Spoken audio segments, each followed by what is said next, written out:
breaking down the Vikings from the perspective of a former NFL General Manager of the Year. It's Jeff Diamond's Purple Report, presented by your select Minnesota Buick GMC dealers. Welcome to Jeff Diamond's Purple Report, brought to you every Monday and Thursday during the Viking season by your select Minnesota Buick GMC dealers and the 2024 GMC Sierra on 1500 ESPN, available 24/7 on YouTube via links from the 1500 ESPN and Score North websites. I'm Jeff Diamond, former Vikings GM, former Tennessee Titans president. Our producer is Sam Bird. Does a great job putting our show together.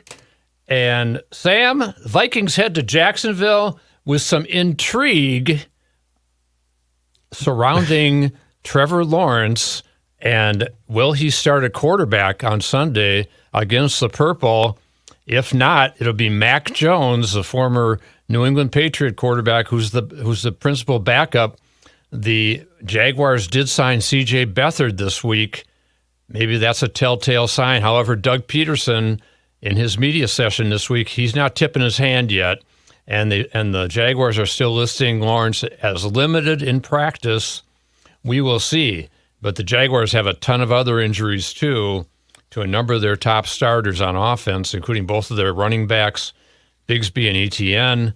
Christian Kirk got hurt a couple weeks ago against the Packers with a broken collarbone. So they're a banged-up team, but they're still a dangerous team when you talk about guys like Josh Allen, guys like Trayvon Walker, two excellent pass rushers. The Vikings are going to have to be on their game, have to protect Darnold better, but it's a big game for the Vikings heading to Jacksonville at 6-2, trying to keep pace with the Detroit Lions at 7-1. The Lions go to Houston this week, but the Texans are kind of a mess right now, too, when C.J. Stroud got sacked 8 times by the Jets in their last game. It's going to be, I think, an interesting game come Sunday. Vikings have to take advantage of a banged-up Jacksonville team, which may include their quarterback. And what are you hearing via the grapevine about the quarterback? You got any intel for us, Sam? I don't know that I have any intel. I don't have any sources in the Jaguars front office, but I can tell you that according to just a few minutes ago, according to CBS Sports, it shows that Lawrence didn't practice, which I think most of us already knew that, and he's unlikely is the term that was used, unlikely for the game against the Vikings. Yeah, and that would be huge, I think, because you're talking about number 1 overall pick. Mac Jones hasn't played this year. He's a guy that struggled in New England the last couple of years and was basically let go there. So you're looking at a situation, if you can play a backup quarterback, it's always good in the NFL, especially if a bunch of his weapons are out. Right. And for the Vikings, health-wise, it looks like Blake Cashman is going to play this week. He is back at practice on a limited basis, but O'Connell said this week he expects him to play. We'll see. The Vikings really missed him in the losses to Detroit and the Rams, especially with his, not only he was the leading tackler on the team going into those games, but he also big in as a pass defender, one of the best linebacker pass cover players in the league. And so that would be huge to get Blake Cashman back. Otherwise, the Vikings pretty healthy, except for the kicking game. Right. And they did sign John Parker Romo this week and Jake McQuaid after having to put Will Reichard and Andrew DiPaolo both on injured reserve, their kicker and their long snapper. Not a good situation in midseason. They both should be back, but the way that Reichard was kicking so well before that injury, you just wonder, will he come back and be as effective as he was, especially when you start getting some maybe colder weather games possibly, even postseason. That's a concern, I'm sure, for Kevin O'Connell and special teams coach Matt Daniels. And, Jeff, if you know anything about the Vikings fan base, you know that kicking is always a concern of ours. So, of course. And everything's felt so good for 8 weeks, or for 7, or I guess 7 weeks, shall we say, until Reichard missed a couple kicks in the Colts game, and especially when he missed that 31-yarder and then grabbed his leg afterwards, like, uh-oh, that's a problem. But that's what we're going to talk about as we head into the game. And Kevin O'Connell talked about it in his press conference. But as we start the show, we always kind of like to look back. And one of the big subplots in this game with the Jaguars, of course, is Cam Robinson. The Jaguars' former starting left tackle started 91 games for them as a former second-round pick and was traded to the Vikings for kind of a minuscule return of a fifth-round pick in 2026. Mm-hmm. You look at Cam Robinson, played pretty well in his first outing with only a couple of practices against a very good Indianapolis front. And Cam Robinson now heads back to Jacksonville to face his former team, to face Josh Allen and Trayvon Walker, a couple of really excellent edge rushers. That's going to be something to watch in this game. But here's the aftermath of the game against the Colts, and here's Kevin O'Connell in the locker room. For anybody who's ever played left tackle in the NFL, it's one of those things when you can go out and block the man across from you. You can wear purple, you can wear teal, you can wear white, you can wear red, you can wear whatever you want, but you show up on a Wednesday, have a couple days of work, and go out and play like that. Welcome to the Minnesota Vikings.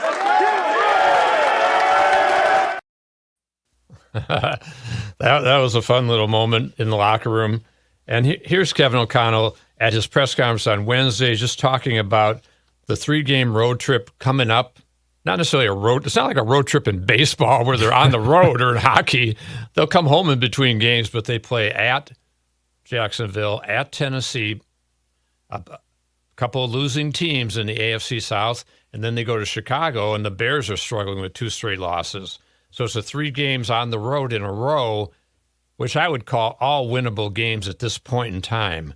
But here's O'Connell. Tough 3-game road stretch starting. Month of November is going to be critical. Got off to a good start the other night at US Bank. Crowd was awesome. Proud of the effort to get that win, but a lot of things we can do better. Starts with me, and that's what we're going to work on. We got to have a really good week of prep. A lot of respect for Doug and his ability to get a team ready to go, and they're a talented team across the board. So it's going to be a heck of a challenge going on the road to try to go 1-0 this week. Will Reichert, is this a minimum 4-game? That's it? He'd be out, or do you expect it to be longer? Don't know that yet, but that we'll be trying to get him to a place where we can, at the very least, maybe open his window as soon as possible to get him, kicking around the guys again and working back into it. But I think the most important thing is right now him just getting on the road to allowing that thing to just totally settle down and be a non-issue moving forward. And as Kevin talked about, the kicking game, John Parker Romo, and here are some comments from him at his Wednesday press conference. Yeah, I mean, there's always that little bit of doubt that you never know if you're going to come back or not, but the key is just to keep your head down, stay locked in, stay ready. How are you approaching this? Kind of as a potential to show the league what you can do too? Oh, absolutely. Anytime you go out on a Sunday, it's a resume for 31 other teams. So. Hey, John, how does your experience with Ryan this summer holding, being here before, does that help you at all jumping in here? Absolutely. And being with Jake McQuaid as well last year in Detroit. Oh, I didn't know that. So we've got a good operation, and we're excited to see make some field goals. Yeah, it's good that he's got a little background with McQuaid, and that Romo was here in preseason. Even if he didn't kick in a preseason game, he was here in the offseason. So he's familiar with Vikings headquarters. He knows the players. It's not quite as much of a culture shock for him to come in here. And he had some success kicking in the XFL last year. We'll see how that turns out, but that'll certainly be something to watch this week. A couple other kind of storylines to keep an eye on in this Jacksonville game. As we said, Jaguars 2-7 on the season. Really haven't been the same since they had a great finish in 2022. They had the big come-from-behind playoff win over the Chargers, went into the 2023 season last year, got off to a great start. I think they were, I want to say, 8-3 at one point, and then they went in the tank and lost a bunch of games, lost the division to Houston, and then started this year poorly. It's just been really a tough grind in Jacksonville. Doug Peterson is on the hot seat there. He's a former Super Bowl winning coach with the Eagles, knocked the Vikings out of the playoffs in the conference championship game back in 2017, as we recall.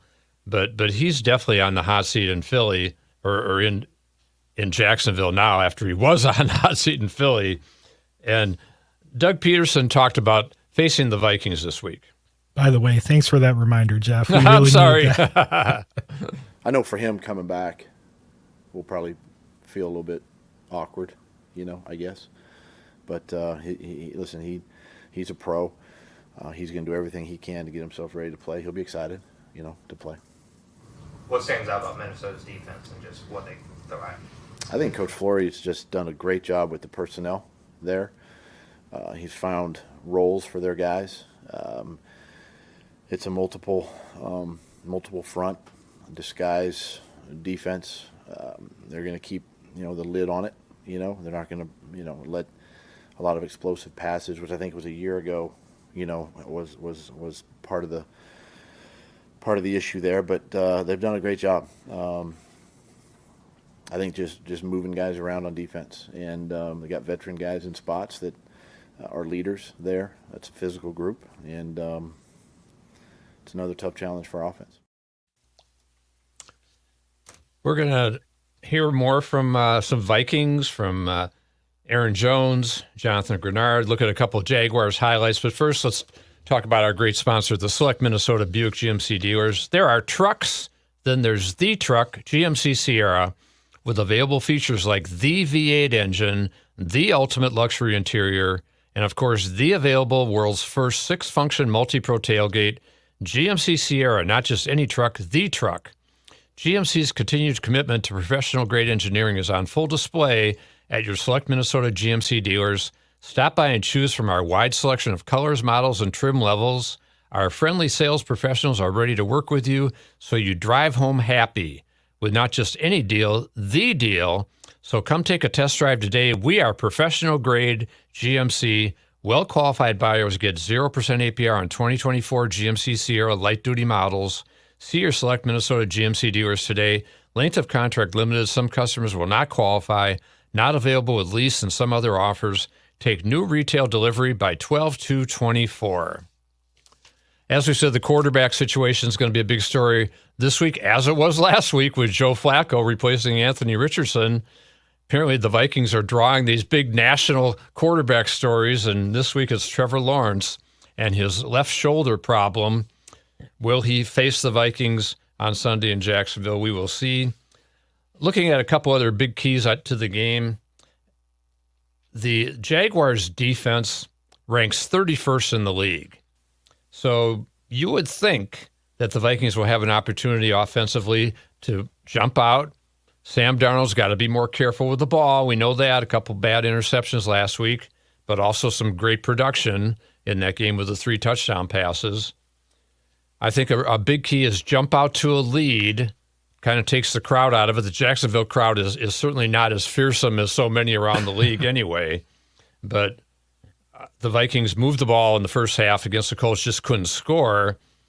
But we know that they've had success early on in games most of the time this year, especially the Green Bay game, jumping out 28-0. The Ram game, they had touchdowns on the first 2 drives. The Jaguars have struggled early in games often this year, including against NFC North teams. Green Bay, they were down 10-0. Chicago, they were down 21-3. Lost both those games. Getting off to a good start, I think, is important. Mixing the run and the pass against a defense that's honestly not very good against either one, even though they've got Josh Allen, they got Trayvon Walker, but they're still 31st against the pass. Again, Cam Robinson's going to be a key when he's facing Josh Allen or Trayvon Walker, and they may rotate sides against him. He knows them well. They know him well. Brian O'Neill on the other side is having a Pro Bowl caliber season. He's faced a lot of top edge rushers this year already. I think he'll be okay. The running game, for Jacksonville, their rush defense is not as bad. They're 16th, but they've struggled the last 2 weeks. Gave up 407 yards in the last 2 games combined. The Eagles last week, 237 yards rushing, Saquon Barkley, 159 yards in that game. And the week before, against the Packers, Josh Jacobs had 127. Packers 170. So there are going to be opportunities. If Lawrence plays, he had 2 interceptions last week against the Eagles, was sacked a couple times. Again, mixing the run and the pass, I think is going to be really important because you can't take Justin Jefferson out of the equation ever. But this could be the week Aaron Jones gets his second 100-yard game of the season. He had the first one against Houston. And Cam Akers, who has a background in Houston also, and Cam had a really good performance against the Colts. Very impressive, 46 yards on 6 carries, 7.7-yard average. Has moved ahead of Ty Chandler in the pecking order. So I think that he'll get some opportunities. I think the best thing that could happen for the Vikings in these next few games that are very winnable is get a big lead and pull Aaron Jones out of the game. Because guess what? You need him in December, those last few games against the Packers and the Lions, and on into the playoffs, the Vikings hope, where they've got an over 80% chance right now to get there. You need Aaron Jones healthy in the postseason and late in the season. So they've been giving him a big workload this year. And here's Aaron Jones talking about that workload. I see a front that gets after it. They fly around. They have speed at every level. But like you said, they have given up some yardage. So kind of just find where we can find our advantages at on the tape and attack those. Aaron, a lot has been said about your usage up until this point. How do you feel? I feel good. I feel like I can handle this load. I've never had this load before, so I guess that's why it's being bought up. But no, I'm. This is something I like. I welcome it. I'm open to it, and like I said, I put in all the work this off season, in the previous off seasons to be able to play this much and this amount and being. That's Aaron Jones talking about his workload, talking about facing the Jaguars on Sunday. A couple other keys, I think, for the Vikings protecting Sam Darnold better. The Vikings have allowed 26 sacks this season, which is 8th most in the league. The interior group had some issues last game. Bradbury, Brandel, and Ingram against the Colts had a very good couple guys on the interior. We know that in Buckner and Stewart, but they got to be better in protecting certainly Darnold and give him time to throw and hit his receivers. Eric Armstead is a very good defensive tackle, played for the 49ers, was drafted by them, picked up by the Jags, and I think he'll certainly give the Vikings all they want inside. As we said, defense take advantage of a banged-up Jacksonville offense.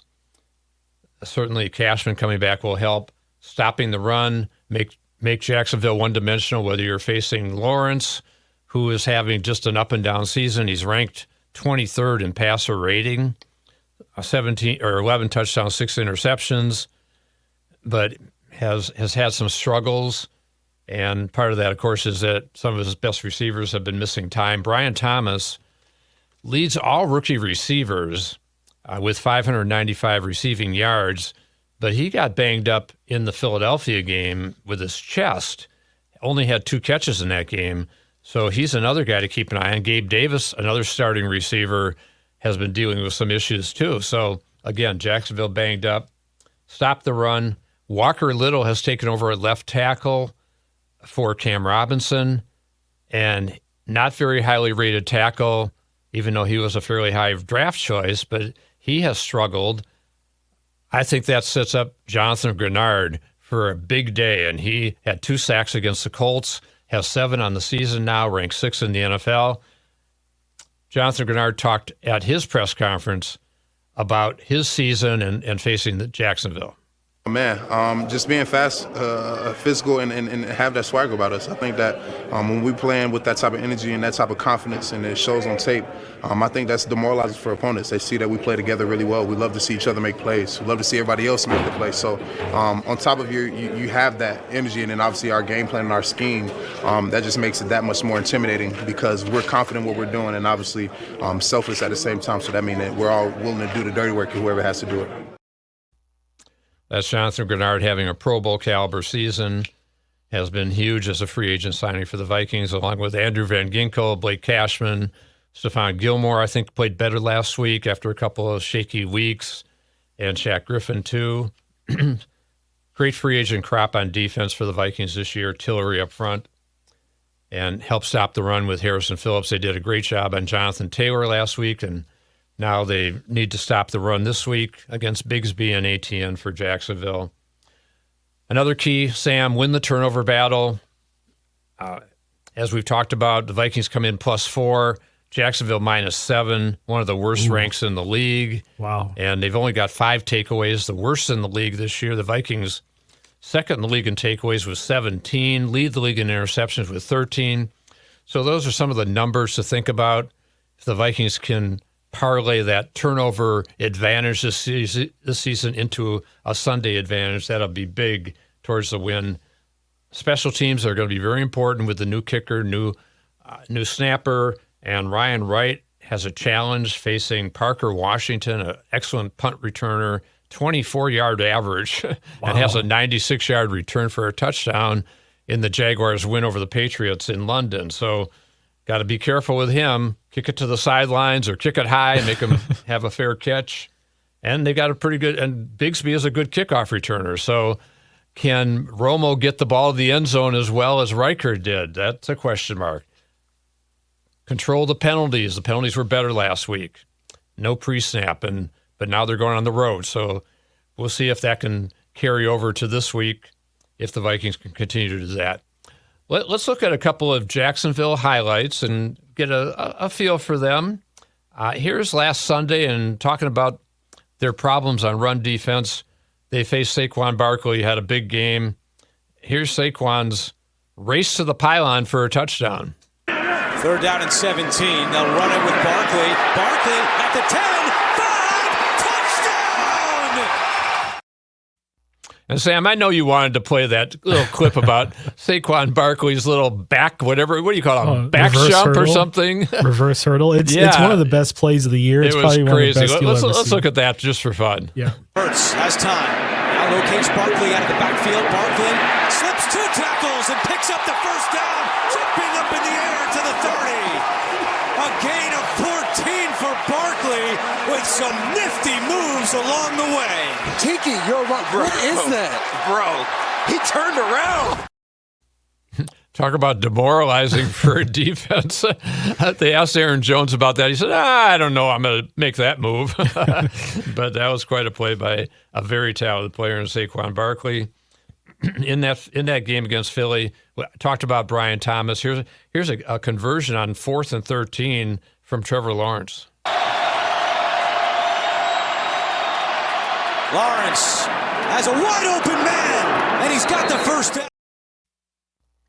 As I mentioned, the Jaguars have struggled early in games often, including last week, getting down 22-0, but give them credit. They don't quit.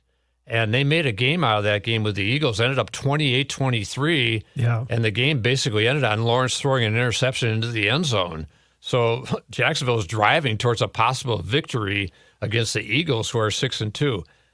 So don't sleep on the Jags, but I think the Vikings will be okay in this game. Another player we talked about, Trayvon Walker, had his first career touchdown. He's a first overall pick in 2022, picked up a Barkley fumble. Barkley on first down. And he lost the football late. Scooped up by Trayvon Walker. Walker still going. Trayvon Walker at the 20. Walker at the 10. 5, touchdown! That's a very athletic defensive end for Jacksonville. I'll have to say, with this play, I watched the replay like 5 times when I was cutting it up.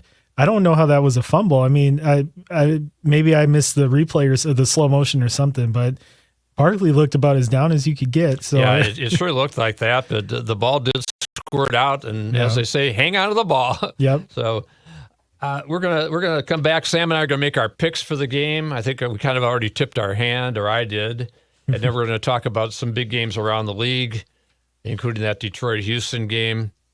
Can the Vikings beat the Jaguars, and can the Texans upset the Lions and the Vikings be tied for first place after the Detroit-Houston Sunday night game?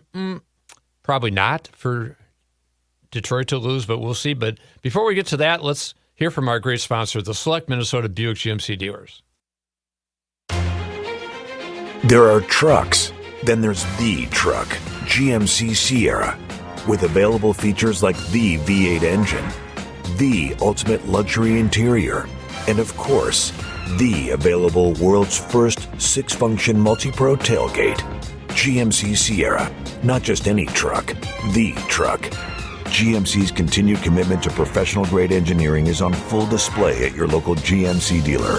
Come take a test drive today and see for yourself. We are professional-grade. GMC. Well-qualified buyers get 1.9% APR for 36 months on GMC Sierra light-duty models. See your local GMC dealer today. Monthly payment is $28.16 for every $1,000 you finance. Average example down payment 15%. Some customers will not qualify. Not available with lease and some other offers. Take new retail delivery by 9/30/24.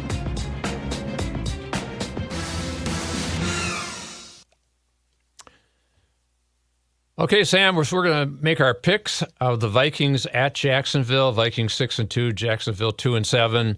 Vikings a pretty solid favorite going into this game on the road. And I'll let you go first since I went first last week. Well, I know that as of this recording, Jeff, the Vikings are 7-point favorites on the road. I think that's going to be about right. I think this one will be a lower scoring game. Lower scoring in today's NFL. I'm going to put it at 24-17. I think the Vikings pull it out by a touchdown. I think you're right on the 17 for Jacksonville. I think the Vikings beat them a little worse than that. I'm going to say 31-17.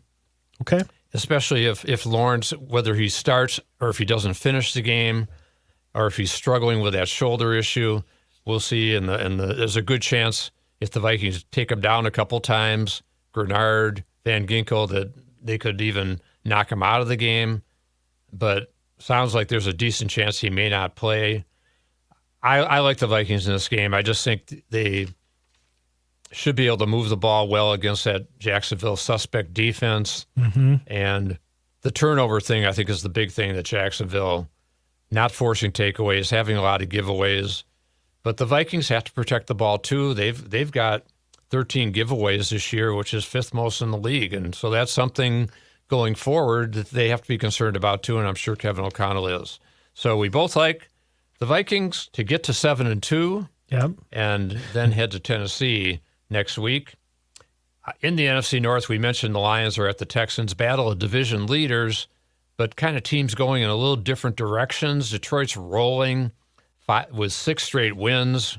They want to stay on track as the NFC's number 1 seed right now and keep the Vikings and the Packers at bay. Houston comes off an ugly loss at the Jets. C.J. Stroud was sacked 8 times in that game. Detroit's a better team. I think they win this game. The Bears have not played well, losing their last 2 games at Washington and Arizona last week. Really bad, 29-9. And they sit at 4-4 now. But they've got New England in Chicago. They should be able to handle them as long as they're not looking ahead, because what's coming up for the Bears? 3 straight divisional games. Yep. They got the Packers, who will be coming off their bye, and then they got the Vikings, both of those games in Chicago. Then they go to Detroit on Thanksgiving. Tough couple of games coming up. And then they go to San Francisco.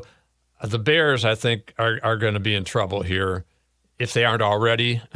Right. I definitely like those odds of Chicago kind of falling by the wayside. Some other games around the league, keep an eye on. Philadelphia at Dallas. I think it's the Cowboys' last stand, and I think they're going to go bye-bye 3-5, and Dak Prescott is on injury reserve. They're a mess in Dallas. Yep. And in the game last week when Dallas lost to Atlanta on camera, Dak made a comment, something to the effect of word starts with an S, we suck. That's not good to get caught on camera saying that. Other big game, again, divisional leaders meet. Pittsburgh at Washington. I like the Commanders to win this game. They picked up Marshawn Lattimore at the trade deadline, did really well. Kansas City, another team, gets DeAndre Hopkins. Some of these teams, Buffalo with Amari Cooper, there's some teams that really did well at the trade deadline, and the Vikings are one of those teams picking up Cam Robinson and Cam Akers. So we're going to be back on Monday, and we will break down the Vikings at the Jaguars and start to preview Vikings at the Titans. And this has been Jeff Diamond's Purple Report, brought to you every Monday and Thursday during the Viking season by your select Minnesota Buick GMC dealers in the 2024 GMC Sierra on 1500 ESPN, available 24/7 on YouTube via links from the 1500 ESPN and Score North websites. This is Jeff Diamond with Sam Bird, and we will talk to you on Monday about the Vikings and the Jags.